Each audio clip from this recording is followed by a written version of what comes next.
Hello, in today's video I'm going to be taking you through a 5-step plan that will help you prepare for your JAMB appropriately in 2 months, and by the time of your exam you're going to remember most of what you've studied during the time of preparing for the exam. You're welcome back to the channel. If you're new here, I'm Wealth. I'm a 3rd-year medical student of UI, and on this channel we make academic content. Please make sure to subscribe so as not to miss any other video coming up. Turn on the notification button and give this video a like. Now let's go straight into the video. Lately I got this comment on one of my posts on Facebook, and I get quite a number of this kind of comment. That's why I'm making this video. What this proved to me is that most people can do extremely well in JAMB if they are properly guided, and that is why I'm here for you. So in today's video, I'm going to be guiding you through the 5 steps that will help you prepare for JAMB appropriately. Now let's go to the first step. The first step is to acknowledge where you are at now and set a target. If you've seen JAMB question, any JAMB question, and you've tried it, you should know what range of score you are likely to get at this moment if you take the exam. Now the second part of this first step is to set the target. You know, a score that is excellent for someone might just be mediocre for someone else. For example, when I took my first JAMB, I had 256. And some people congratulated me that, oh wow, that's a great score. But I knew it wasn't a great score because it is likely not to get me into medical school, and it didn't. When I wrote my second JAMB, I scored 323, and that was when I was satisfied. I made a video about what I did differently in the 2 exams. I'm going to tag it up here, or check the link in the description below for you to see it. So you should know, based on the school you want to choose and the course you want to choose, you should know the target score that will likely get you into the school of your choice.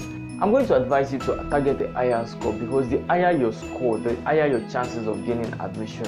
Plus, even if you have a high JAMB score, it opens some opportunities for you in your first year of university, like gaining scholarship. So let me just tell you that preparing for your JAMB and scoring very high in your JAMB is going to be stressful, of course, but it is going to be worth it. I want you to do this now. Pause the video, get a pen and a paper, and write where you think you are at now. Like, if you take the exam today, what are you going to score? And secondly, I want you to write your target score. Think about it.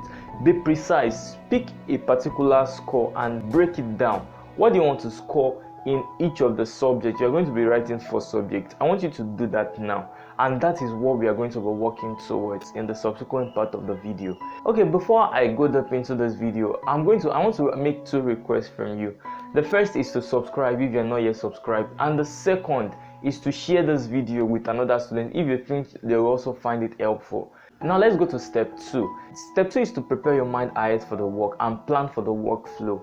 First question I want you to ask is that, how much time do you have between now and your exam?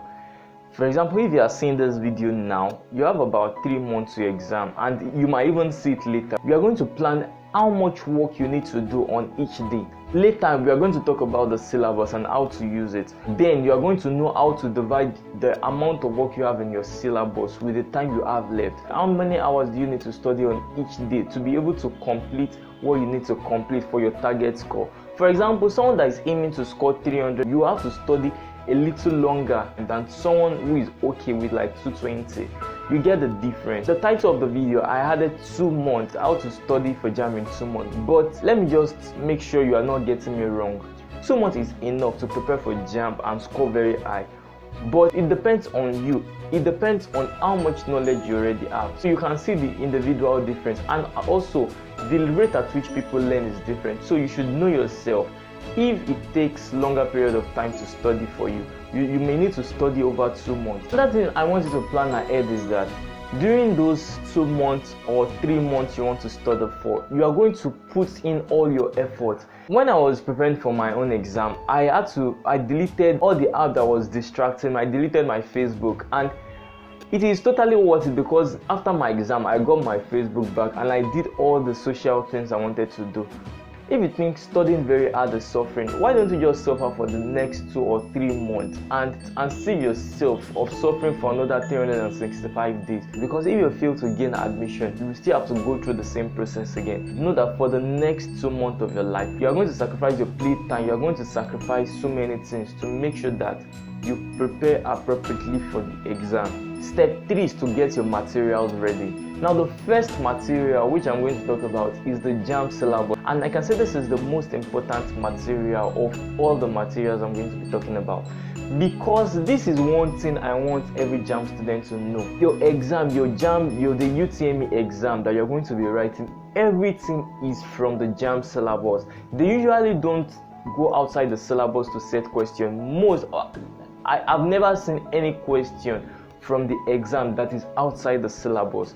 So if you can get the Jamb syllabus and follow it and learn each topic and the subtopic under each topic, and you know it well, I can assure you that you are going to pass the exam very well, like with a very high score. So the first thing you need to get is the Jamb syllabus, and later we are going to talk more on how to use the Jamb syllabus.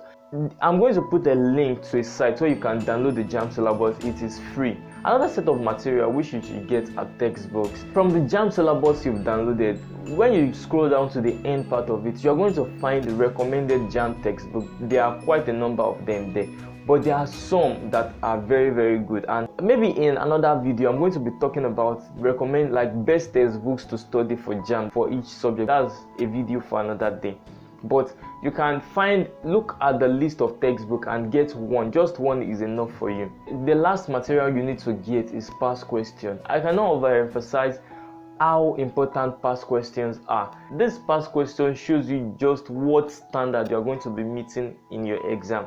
So I think you are doing yourself the service by not checking past questions at all. Next is how to actually study and retain most of it to your exam. You may ask, is it possible to retain most of what you studied to your exam?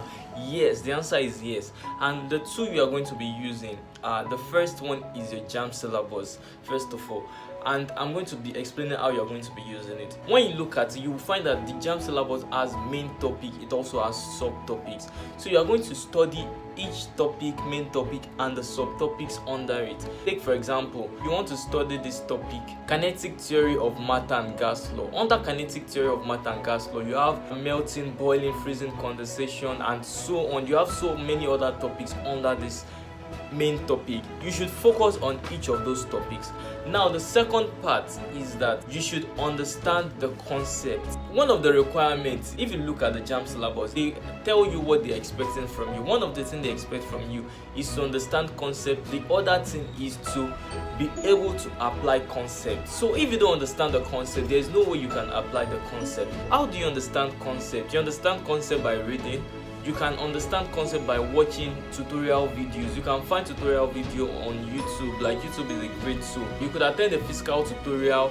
You could meet friends, like mingle with people that are also taking the same exam as you are, and you're going to help each other out. Like any concept you don't understand, you find someone to help you out. And even you explain concept to people. Explaining concept to people actually help you understand the concepts better. So the first thing is get the Jamb syllabus and use it appropriately. Study the main topic and the subtopics. The second thing is understanding most of the concept. Does understanding concept mean that you're going to remember the concept till the exam? No. Like, we can forget what we understand. Later I'm going to talk about how to remember this concept to your exams. I think you should watch some of this video in this playlist. There are quite a number of study tips in this playlist. Watch it and you will learn some things about studying. So the third thing you want to do is to memorize facts. You know that not everything are concepts that are meant to be understood. Some things are just plain facts that you can't understand. It's just to memorize them. They're actually memorizing techniques, but that's not the topic of this video. Now let's go to how to not actually forget the concept and the facts to your exam. The way to not forget it is by using spaced repetition and active recall. And the easiest way to practice active recall and spaced repetition is by using your past question. If you look at your past question, different years in past question, it has covered most of the, if not all of the topics in the Jamb syllabus. So if you practice a particular year, if you solved a year of a past question, you're going to meet questions from topics you've read before. And if you fail this question, like, that's an indication that you have forgotten a little bit of the concept of the facts you memorized. Now go back and check that concept.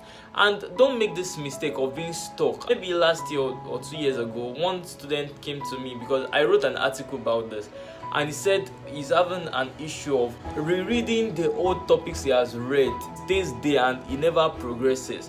Don't make this mistake. Let me tell you, forgetting is actually natural. Watch the video in the playlist about forgetting. It is normal, but you can take advantage of this by reviewing it timely. You don't have to reread the old topic, just focus on the part you realize you've forgotten. Another way to practice active recall without stressing yourself too much is after you've read something, just drop your book. You don't have to be sitting on your study table at that time. You could be lying in bed, or you could be doing the dishes or washing your clothes. Then you just try, okay, let me see how much of the information I studied can I remember. That's another way to practice active recall. Then you realize, oh, I've forgotten this part of it. Then you quickly check. Or another way, another very great way is by teaching to someone else. Find someone that you can teach. That's why it is good to do this with a fellow student also preparing for the same exam. Explain the concept that you've understood to him, and let him or her explain as to you. This way you are helping yourself to recall actively, and you are going to remember most of those things.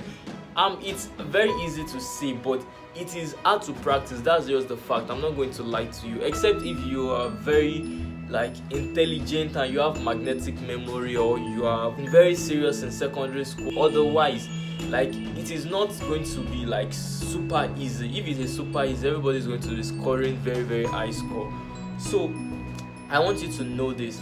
And something else I noticed about, there was a day when I was teaching in the tutorial 2 years back, I was listing some topics that always come out in every year to my student. Then I told him, okay, these topics, make sure you focus on them. Then I said, okay, this particular topic, for example, at least you will find 2 or 3 questions in every year of past questions from these topics. Then a student just came up, so you mean I'm going to study this whole topic from the textbook to find just 2 questions in my exam? Then I won't study it. But that's the thing about Jamb. The Jamb syllabus has a lot of topics. They try to cover most of the topics, or all of those topics, and to do that they have to just pick only few questions from each topic.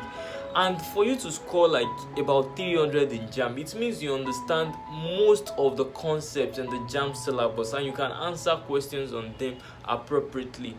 Just to wrap this up, how to not forget what you are studying for Jamb to your exam is by reviewing it timely. How do you review it timely? Practice past question. Let this be your best friend. Practice it regularly. The last step in this 5-step plan is to put everything into God's hand. There are some things that are not totally in your control. Make sure you pray about everything, and if you work hard and you pray, there's nothing to be scared about. I wish you good success in your exam. It is going to be great. And let me know when you're going to start studying in the comment section. I believe that's all. If you have any question, you can put it in the comment section below.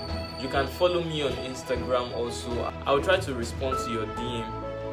I believe that's all. Subscribe if you are not yet subscribed. It's going to help this channel grow a little faster. Like this video, and share, most importantly, to someone who you think might also find it helpful. Thank you for watching. I'll see you in the next one.